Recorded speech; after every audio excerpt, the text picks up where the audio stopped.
for letting me. I'm trying to toot my own horn too much, but I am really excited. The last 10 years have been a tough time to start a business, and I probably, when I look back at what was I thinking, but the values for some of the organizations I was working with differed from mine. So it was about starting business and giving back here.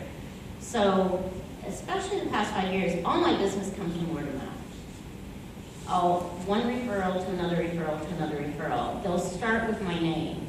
My most recent client, and that really put me over the top this year, and will carry me through into at least the next few years, came to me after they got my name from 4 different people, and then went to LinkedIn, and then said, well, let's talk to you. And then they interviewed 4 different people and said, well, if we weren't hiring you, who would we hire? And all those other 4 consultants gave them my name. So I ended up with the gig, which has been remarkable, and I'm having a blast, and it's helping the small business grow. 40 years they've been around, and helping them grow. And it's just so much fun, and you end up waking up wondering what venture is there, rather than worrying about what's going to happen.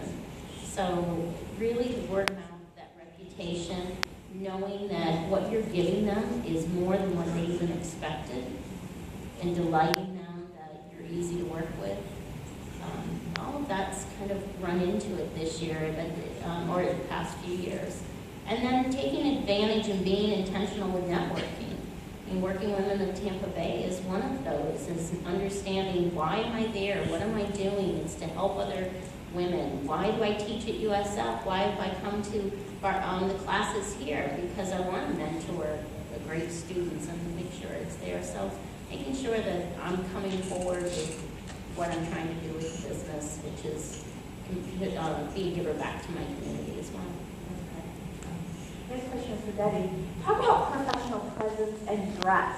How much does that play a role in your personal branding?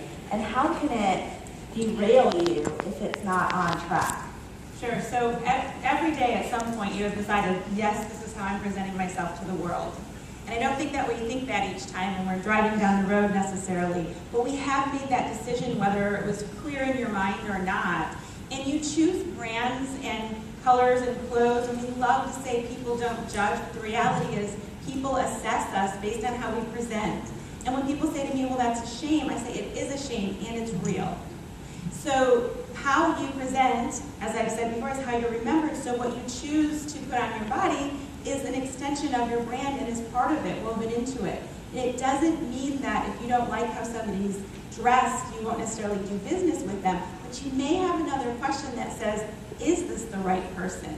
And so when you're out there, I had an experience recently where somebody called me to see if I could go see them last minute, and I said, I'm finishing up with a client, I can pop over to this particular restaurant in Ybor. And good thing that I'm very consistent, because it wasn't like, oh no, I was going to see you tomorrow and I was going to dress a certain way for your type of business. At the same time, I'm very true to my brand, and most people know how I dress. If though I go into a company and they say, you know, flat shoes, or because they're a manufacturer, or its pants are more appropriate, I will certainly, within that brand of dress, respect that. I don't say, well, too bad I only wear high heel shoes because I'm 5'2", right? And I want to appear bigger, right? So I don't do that. So it's a mix of being true to your brand, being consistent with styles that work for you, and knowing that it's okay if it's not a fit some places, because not every place is the right fit for you. And remember that whether you're an entrepreneur or you're in business, working for someone else, your clients aren't everybody. They're going to be specific, and they're going to align with your brand and yours with theirs. That's great. Next question is for Kelly. Kelly, you talked about resumes and LinkedIn, also business cards, right? That's an extension of yourself. How does having the right business card reflect your personal brand? Yeah, especially with resumes. You hand a resume to somebody and you're, they're going to start calling me. And it actually can be a bit of a turnoff for the folks, even though they want to help you, because there's an intention and an expectation from you. So speaking the language of business which is a business card, and having your name and your contact information on one side, and on the back side of it, to be able to have a summary of who you are. What's your experience? What are those values? What is your brand? What's your tagline? And have that on there. And they don't have to be fancy, and you don't have to have them perfumed and pink like Reese Witherspoon.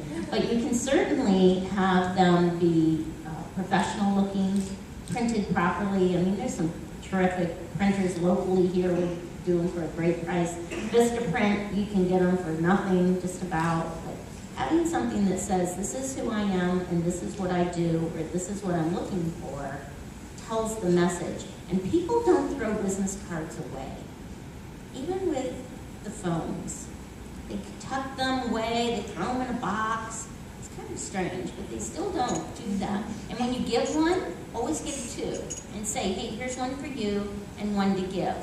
Because people don't want to give away their only card they have for you.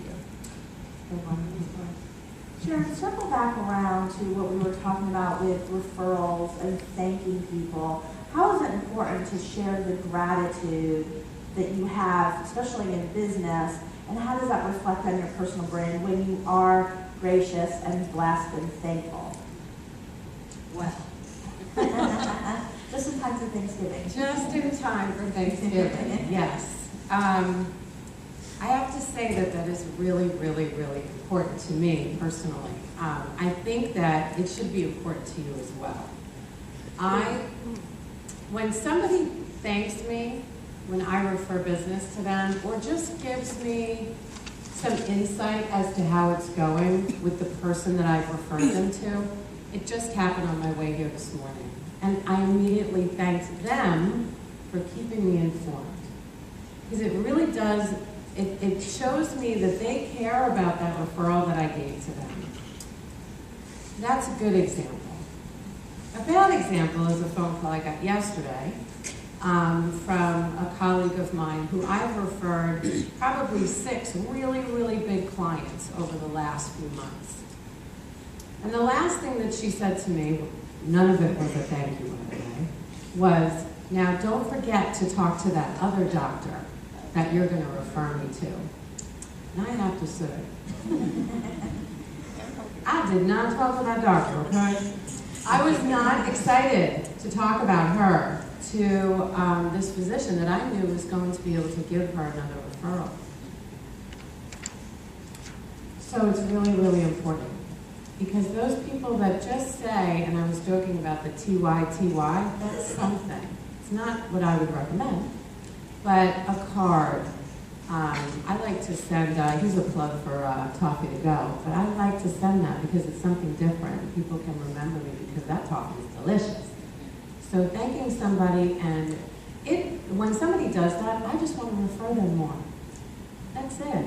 And really just that person who sent me that email this morning, I'm quite sure he's going to get more referrals from me. Because it's just that whole paying it forward, always thanking people, and being genuine about it. Tell them how much it means to you, you know, because once you lose that, people will forget about you, and they will forget to refer you. And they'll pick somebody else that's more excited about what you've done for their business. That's great. That's all. How do you express gratitude in your business? Yeah, it took me a while to realize that it wasn't just about me and what I liked, maybe, because I love talking to go too. And that's one of my favorite things, but really being able to take a moment and write a thank you note. One of the things I learned back in my corporate life was a suggestion that one of my mentors gave me, and that was to decompress for the day was to write 5 thank you notes at the end of every day before I left my office.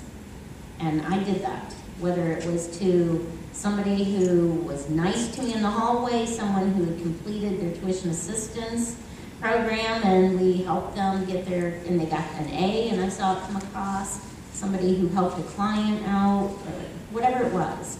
And so I was very religious about doing that, and I haven't been. And when I get away from it, I feel it gnawing me again. And I need to go back to doing that because I think handwritten notes are really nice. We get too many bills and junk, And handwritten note is so wonderful to receive and realize you made a difference. So I like to be specific. I like to thank people. I'm very picky about who I refer to as well because I want to be sure that it's a good fit for me, for my client, and for them. But I think you can't skip thanking people because you end up getting it back 2 or 3 times at some point, right when it's perfect. Yeah, that's right. Debbie, not only do you do thank you cards, because I've been the recipient of them, but you also take a time out of your day or week to recognize when you see great accomplishments. Talk about what you do there. Sure. Well, we have so many options with Twitter and Facebook and Instagram and LinkedIn that when you see something, I say the attitude of gratitude is what you want to have people think about you. That's part of your brand. It doesn't have to be in the wording. But when you see something for someone else, we in ourselves can either say, oh, how come I didn't get it? Or we can just be neutral, or we can be happy for them. And the happiness doesn't cost us anything. So if you repost and retweet and do these things, and even in a note, those things matter because that person, when you tag them in it, they realize that you've shared it and that you're connected to them and you're willing to connect their brand to your brand and your personality to theirs. And I challenge some of my clients. My clients tend to be about 55% male, and they're usually grads or advanced degrees, and they're working at their businesses or growing things. And I said 1 a day. I didn't say 5 a day, but in 2012 we had a leap year, so we called it Attitude of Gratitude 366, and to write one every single day. And just a quick story, I run, but I'm very flat-footed, and so I had somebody at one of the stores figure out something to insert in my shoes, and I sent a note to the store about it, and the manager called me because I put my card in. So use that business card and put it in. They're your least expensive forms of promoting your brand. Put that in with that thank you note. The manager said, is this for real? She said, I've never gotten a note from someone. And I said, isn't that a shame? You know, let's celebrate him. Think about all the other people who didn't take the time to write the note and all the things that went well. So if you're going to voice a concern, think of 10 things that went well. Because that person might have just had an off day, a bad day. We don't know what's happening. So appreciate it. And as corny as it sounds sometimes, it's great to have a bad experience and appreciate that that's not your life or that's not your place right then, and let that go and say, what can I be grateful for? Because it's a lot more fun, I can tell you that. A lot more fun. That's wonderful. Next question is for Sharon. How does your personal brand and your reputation play when you're in networking? That's a great question. I was just with a client yesterday who had seen me at a fashion gala. And his name is Fabio, and that's his real name. And he is fabulous. And he does yacht lighting. And he said to me that he watched me networking at this fashion gala. And that's why he hired me to help him with his business. Just because of the way I was going around, and I don't like to toot my own horn too. That's a lie. If I'm not going to do it, nobody's going to do it. But he watched me introducing people to each other. And that all comes from when I was, and I had this conversation with him yesterday, from when I was a little girl. I've always loved hooking people up. I love to introduce men to other men, and I'm like, you guys are still going to be besties because you're so much alike. And I do that in business too, because I really like to connect people. It's such a feel good, you know? And then when they call me and they say, I cannot believe you introduced me to that person. We're going to do so much business together. Thank you so much for that. And it doesn't cost me anything to do it at all. It's a feel good moment, and I'm doing good for them, and I'm doing good for their business. So networking is huge, you know, but be real when you're networking. I'm not that type of person that can just talk about the weather. It's just not in me. I don't know how to do it. I try. But, you know, have real conversations with people. I love what you were talking about. I've done the same thing, sending notes to managers and thanking people for outstanding service. Not enough people do it. Not enough people do it. So thank you for asking. I'm gonna hand it over to Kelly. Talk about a little bit about how you network and how your personal brand comes into play with networking. Yeah, I try to make sure that when I'm networking, one is I'm going to go in and enjoy the experience, not that I'm trying to cram in 2 hours of something else at the end of a busy day and I'm exhausted and they're all going to feel it. But instead to go in and be able to do that. I think knowing who's in there, knowing what you can do to help them, knowing who you can connect. I love that